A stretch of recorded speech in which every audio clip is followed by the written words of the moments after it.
見て見てでもってでもってでもって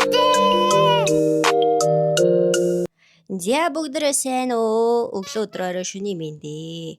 Та нарт би өөрөөхөө мемкоин дээр арилжаа хийсэн түүхийг ярьж өгье гэж бодлоо. За намайг 2 солоноогоос 20 солоноо болгосон. Одоо Монгол мөнгөөр л сая төгрөгийг 10 сая төгрөг болгосон гэдэг тэр түүх жоохон үнэмшилгүй юм шиг та нарт санагдчихж магадгүй.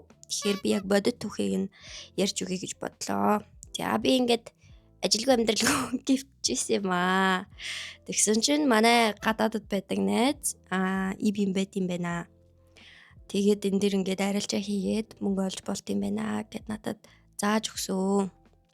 За тэгээд би тухайн үед ажилгүй учраас мөнгөгүй байгаа шүү дээ. Тэгээд ингээд гэрээ эргэн тойрон харлаа. Тэгсэн чинь нэг iPad байна.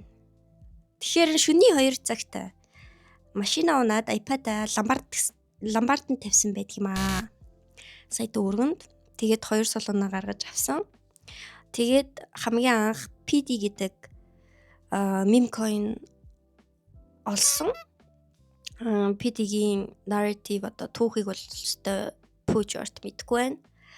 Гэхдээ яг мемкоины ертөнцийн дээр яг тийм retard weird unique юмнууд амар одолдог байхгүй юу?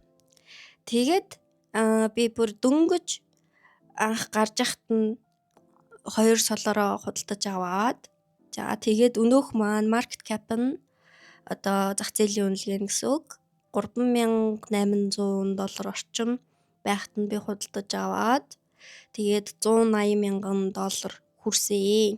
За гэхдээ тэр дунд нь болохоор би өөрөө жоохон мангартж байгаад яг 180,000 дээр нь бол зарч чадаагүй. Тэгэхээр 20 солоноогоос бүрч илүү их мөнгө хийж болох байсан. Гэхдээ би өөрөө мэдгүй миний анхных байсан учраас ямар ч байсан 20 солол хийж чадсан. За тэгээд энэ боломж бол та нарт бүгдээрэнд нь гоё нээлттэй тийм байлээ. Та нар хитэн төгрөгөөр солоноо аваад тэрийг хит болгох нь бол үнэхээр л та нарын авьяасын асуудал юм байлээ. Гэхдээ тухайн үед нь одоо ямар аппликейшн, ямар платформ ашиглаад яаж худалдаж авах вэ гэдгийг л би та нарт зааж өгч байгаа болохоос биш та нар өөрсдөө бие дагаал арилж байгаа хийж байгаа тийм үйлдэл гэсэн үг. Тэгээд энэ үйлчилгээ маань одоо үйлчилгээний цаашийн зааж өгч байгаа маань үн төлбөргүй учраас та нар хин нэгэнд мөнгөө луурдууллаа гэж санаа зовох хэрэггүй. Хэрвээ чи мөнгө алдвал тэр чинь цэвэр чамаас л болж байгаа асуудал шүү. За анхаарал тавьсан баярлалаа. Дараагийн бичлэгээрээ уулзцгаая.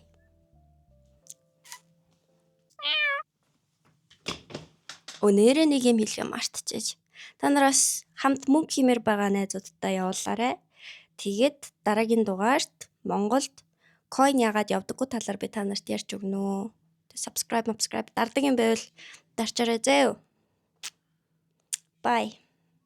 見て見てでもって